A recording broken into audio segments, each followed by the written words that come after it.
Welcome, everybody, to this week's episode of Hireside Chats.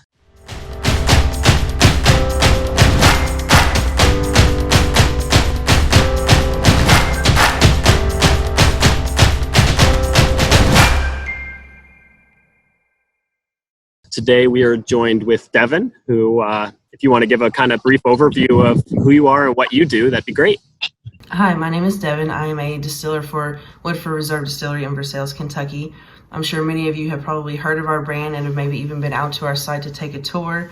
But today I'm just going to give a very brief overview of kind of our day-to-day operations and a little bit of a virtual tour for you as well. I know there's going to be a good amount of people that are very interested in learning a little bit more about what you do and kind of the history or making of bourbon. So I guess at this point, I'll turn it over to you. And for everyone viewing, this is going to be your little virtual tour of Woodford Reserve. So a little bit about Woodford. It was originally the Oscar Pepper Distillery, and at one point was sold to LeBrow and Graham, and Brown-Forman had purchased it, was sold to a local farmer, and now, as many of you know, Brown-Forman has repurchased it and has been rebranded as Woodford Reserve Distillery. So a little bit about how our whiskey is made. It starts with water and grain. So our mash bill is made up of corn, rye, and malted barley, along with water and setback. And setback is just the stillage from the beer still. It's the mash, basically, that goes into the beer still. We separate the liquids from the solids, and the liquid goes back into that mash. And the purpose of this is it helps the fermentation process as far as the souring, which is what makes it a sour mash. So the corn, obviously, you're going to get a lot of those sweet flavors, the rye, a lot of those spicier notes.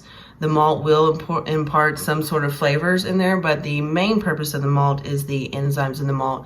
It helps break down those starches in the corn so that they're able to be used as sugars for the yeast. So basically, after we make this mash, it goes into a fermenter, and we also add yeast into that, and from that point you have beer. And this beer will sit in the fermenter and ferment for a few days. At that point, once the fermentation is done and is ready to be distilled, we will go into the distillation process. And we use 3 copper pot stills.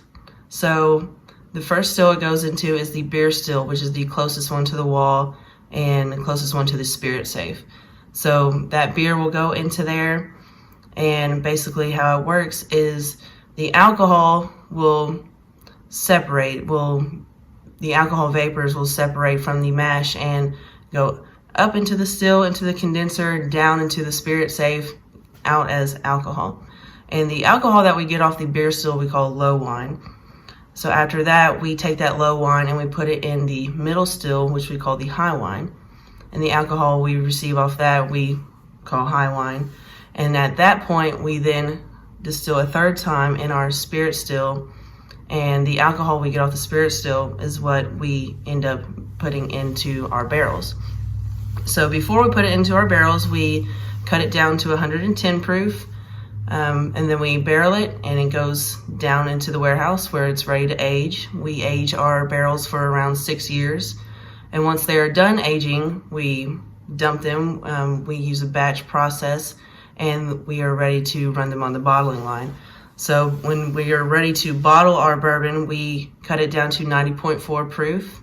And our bottling line is still a pretty small operation. We had an expansion a few years ago, but still very small. We run about 100 bottles a minute. But we also run a lot of different things on that line. All of our Woodford products, our malt, our rye, our wheat, our Master's Collection, our Double Oak, our Distillery Series. So we run a lot of things on that line. So that is just a very, very quick, very brief overview, basically, of our day-to-day operations. And hopefully you all have enjoyed some of the things that you've seen, and hopefully once everything has opened back up and it is safe to do so, those of you that have not come out and seen the property, you can come out and take a tour of our distillery.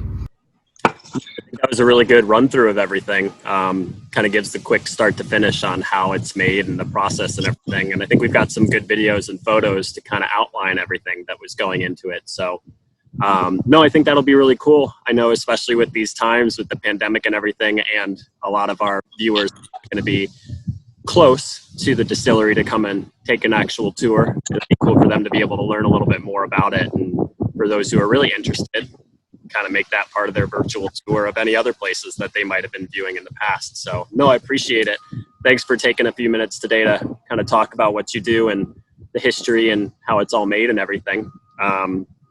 For all of our viewers in Nesco Nation, keep in mind that we are still submitting videos for your Corn Tales, so feel free to send those in, and we'll be able to compile a video for that. Otherwise, I think that's all we've got for today. So thanks again, Devin, for taking some time to talk, and hope everybody stays safe, healthy, and has a good rest of the day.